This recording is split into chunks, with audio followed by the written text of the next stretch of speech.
Alisson Monteiro de Souza, 3 de dezembro de 2016, no calendário gregoriano.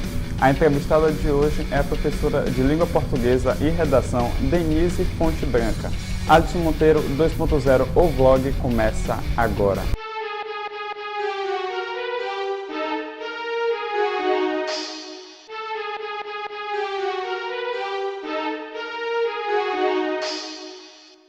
Olá a todos, hoje estamos aqui com a professora Denise Fonte Branca, professora de Língua Portuguesa e Redação. Na minha primeira entrevista com ela, estudou na Universidade Federal da Bahia com Língua Portuguesa e Língua Inglesa, correto?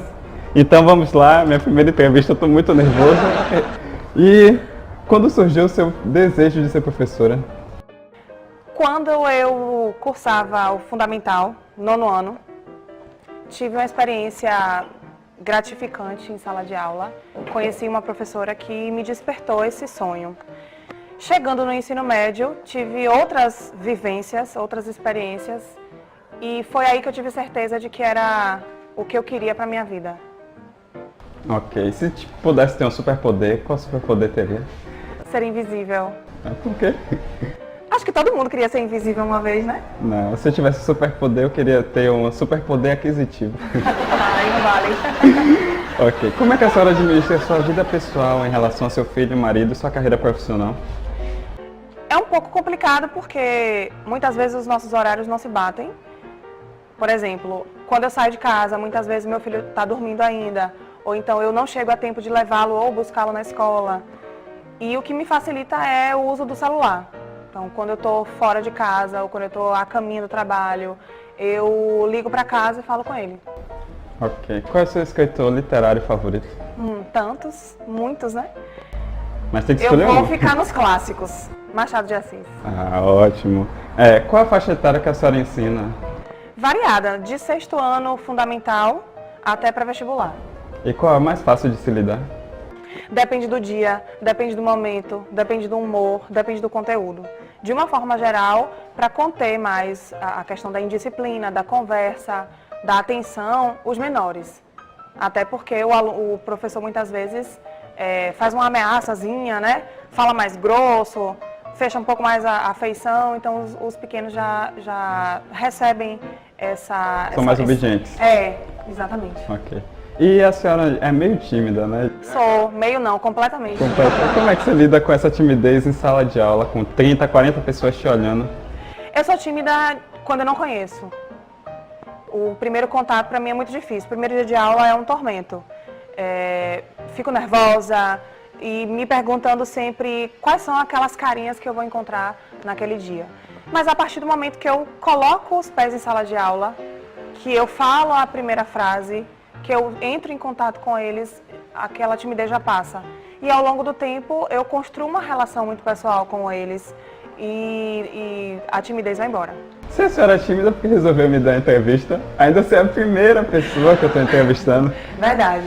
Porque você é meu ex-aluno, então a gente já tem uma história, uma interação.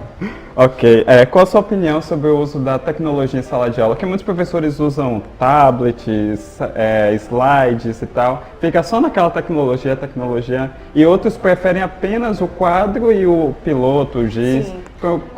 Qual a sua opinião em relação a isso, ao uso da tecnologia em sala de aula? Ajuda, atrapalha? Alisson, ajuda. Eu penso da seguinte maneira, todo aparato tecnológico é bem-vindo em sala de aula, desde que ele auxilie nessa relação ensino-aprendizagem. É claro que a gente não pode usar de forma exacerbada.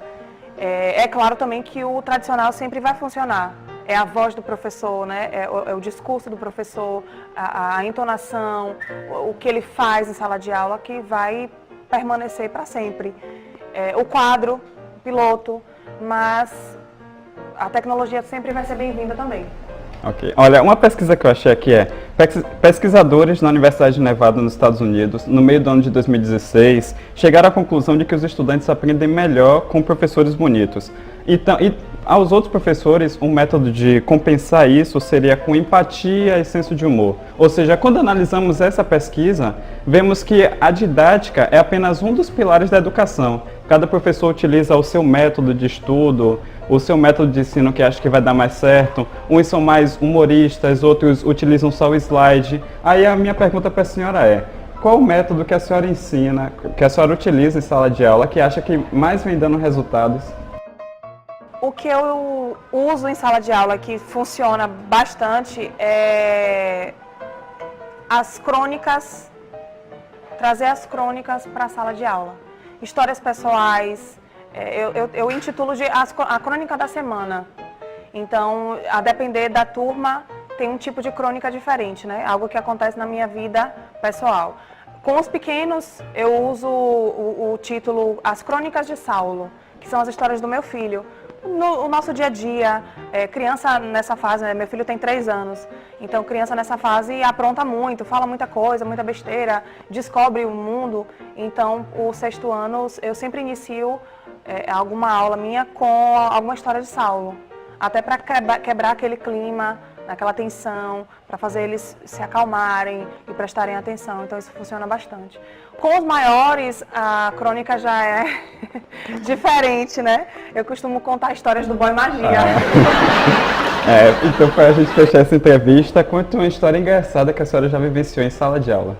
Ai, Alisson, é difícil, porque no dia a dia a gente sempre acaba vivenciando coisas que são, naquele momento, engraçadas, de acordo com o inesperado, né? De acordo com o que acontece ali com a turma, e que depois, como o nosso cotidiano é muito dinâmico, corrido, a memória falha. Mas vou contar o que aconteceu comigo ontem. Eu estava dando aula e no intervalo entre uma aula e outra, eu liguei para casa, falei com meu filho. E nesse meio da conversa, o sinal da escola tocou. Prontamente meu filho disse assim: mãe, é polícia? Aí disse: não, meu filho, isso é o sinal da escola, significa que mamãe tem que se direcionar para outra sala e continuar dando aula. Aí ele: ah, tá bom. Essa foi ótima. Gente, eu conversei aqui com Denise Ponte Branca. E esse foi nossa, a entrevista bem curta, mas posteriormente podemos ter outra, né?